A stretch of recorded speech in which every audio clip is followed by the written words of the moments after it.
get a lot of questions on our website and from clients about video production. One question in particular that we get often is, what kind of camera should I purchase for my business? Though we won't tell you what particular camera to purchase, we can make some recommendations on what to look for when it comes to choosing a quality video camera. When it comes to cameras, there are many different factors and choices to consider. Each camera will have its own unique features, workflow, and price point.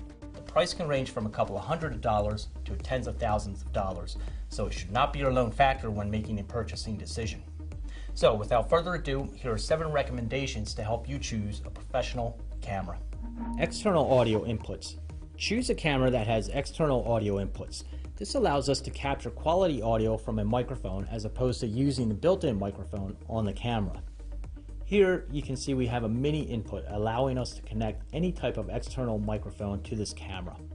On this particular camera we have double XLR inputs. This allows us to connect to separate audio sources and record them into separate channels. For instance, we could have a lavalier plugged into one channel and a shotgun mic plugged into another channel. On this camera, we also have a switch to select from a line source or a microphone source. White balance controls. Having the correct white balance is critical for capturing the correct color information. Most professional cameras have a manual white balance setting. This ensures that our color temperature stays the same from location to location. Since every time we move, it will be necessary to re-white balance. Some cameras, like this one, allow us the ability to store white balance presets. Manual iris aperture or exposure. Though some cameras may label these differently, in theory they're the same.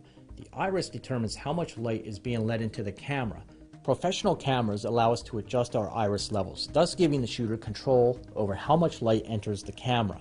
Having manual control over this ensures that our picture quality isn't just being determined by the camera's automatic settings.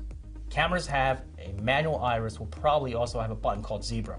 This works in conjunction with your iris, allowing the shooter to know which areas are too hot or not bright enough. Gain control. Gain control allows us to step up or step down certain light levels. This particular camera has 3 settings for gain: low, medium, and high. Each step up adds additional light into the camera. This could be crucial when your iris is bumped all the way up and you still need some additional light. Manual focus. Having manual focus on the camera puts you in control of the sharpness of the picture, no matter what you're shooting. If you're doing a lot of zooming in and out or moving around, the last thing you want is the camera guessing at what you're trying to focus on. Manual zoom. Every video camera has a zoom control rocker. On this particular camera, it looks like this, allowing us to smoothly zoom in and out. Having the option to change this to manual zoom or servo gives you, the shooter, control of the zooms.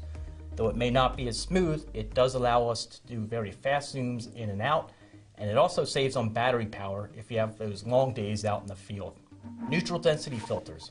ND filters will be crucial when shooting outside because, like the iris and gain, it helps with the amount of light entering the camera. This camera has 4 steps for its ND filter: off, 1/4 inch, 1/16, and 1/64. Every time you bump this up, it knocks down the light. So for instance, shooting inside, we would have the ND filter off. If it's a bright day, we were shooting outside, then we would most likely use 1/16 or 1/64. We hope you found this video useful. Don't forget to subscribe to our YouTube channel or like us on Facebook. Until the next video, we'll see you then.